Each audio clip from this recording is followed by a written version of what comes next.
Pwede yung sinasabi mo. Matras kayo kung gusto nyo.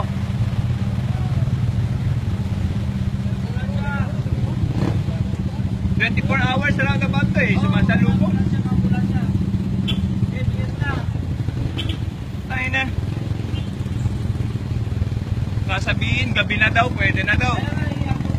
Oo, pare. Oo, pare.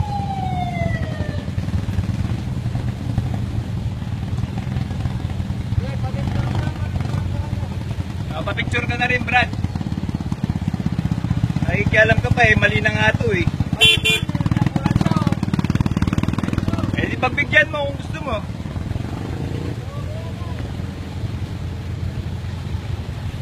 "24 hours roundabout to, pare. One way yan." Sir, magbigay na lang, sir. Nag-cause na lang traffic eh. Sino ba nag-cause ng traffic? Ayun, sir. Pwede naman kayo magbigay. Sino ba nag-cause ng traffic? Hindi nyo ba alam? Santiago City, 24 hours roundabout. One way to. Oo nga, sir. One way to, Brad. Sir, mali na nga, sir. Tama na. Kaya nga, kung tumamad kayo sa mga batas, pare, hindi kayo above the law, pare. Hindi kayo above the law. Hindi nga eh, mali eh. One way to eh, one way eh. Sasalubungin mo ako.